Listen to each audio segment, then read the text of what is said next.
I hope you're having a fantastic summer. My name is Gem Alacio, aka Mermaid Gem, and I'm coming at you with part 1 of my video series within Education's Battle of the Teal art program. Big thank you to everyone there. I am so honored and excited to be able to share my story with all of you. So just like many of you guys watching, I'm an artist, a performance artist. I'm a professional mermaid. And if you're not quite sure what that is, that means that I perform for a variety of events and projects as a real life mermaid in a realistic mermaid tale, in or out of the water, and for all ages. It is so much fun and so rewarding because I get to bring a little glimmer of magic into the real world. So whether I make a surprise appearance at a child's birthday, or I'm doing a meet and greet at a corporate event or a library, or I am swimming in a pool or a tank at a festival, there are so many possibilities. I've loved mermaids and the water for as far back as I can remember. I do believe that the mermaid symbolizes someone who is strong and confident and beautiful and carefree. She's very much so an empowerment symbol for me. I didn't tell anyone for the longest time how much I loved mermaids because I thought for sure they'd think I was crazy. Like, I legitimately wanted to be a mermaid. I grew up here in Northeast Ohio, and I was always super awkward and clumsy and sensitive. Although I feel like sensitivity is a quality that a lot of artists tend to have because a lot of us feel very deeply and have the capability to project those feelings into very powerful expressions of art, whatever kind it may be. So maybe when I was growing up, being sensitive felt a little more like a weakness, but now it definitely feels like a superpower.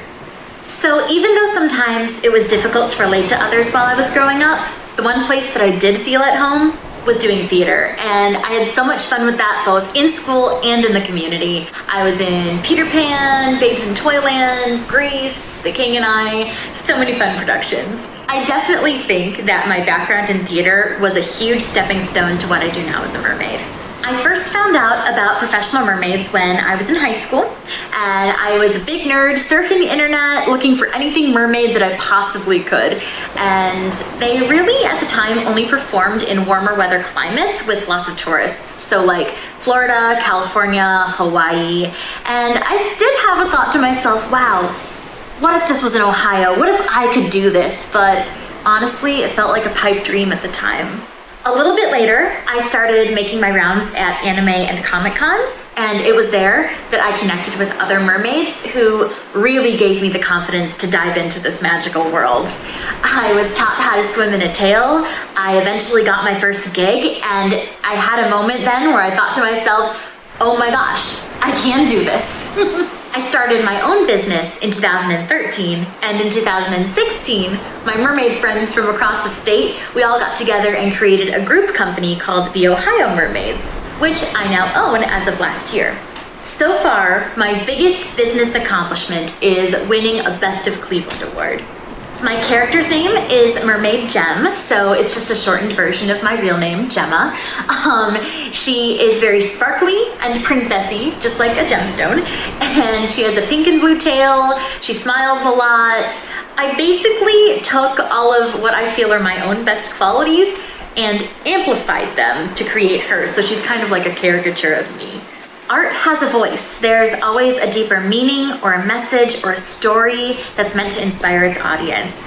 Mine is to take care of our world, not limited to our oceans, but to take care of each other. Also, to always keep a youthful spirit, no matter how old you get. And lastly, to just shine bright in whatever you set out to do.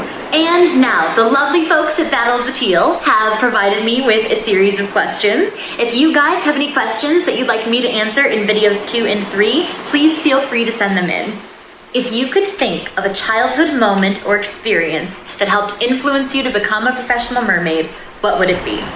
I would say watching mermaid movies, especially the live action ones, because I could relate to it as I see a real person swimming. So I could be all like, hey, Daryl Hannah, you're so cool, I want to be just like you. In your early childhood development, did you have or develop traits that a mermaid should have? Yes, I actually taught myself how to swim, and I also sing.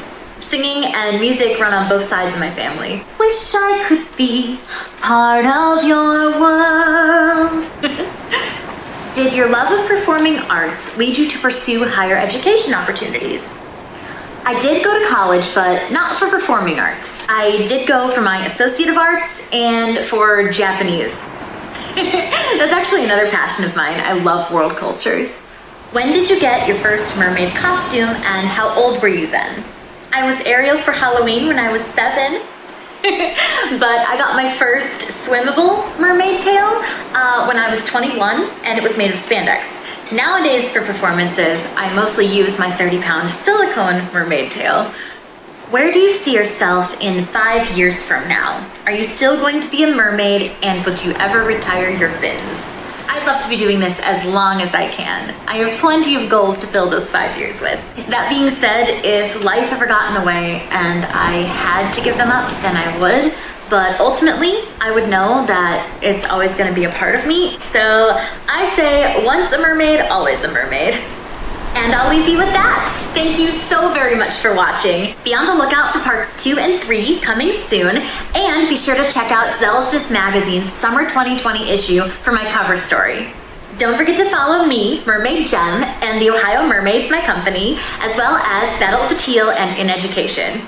Until next time, make a splash, shine bright, and stay mermazing.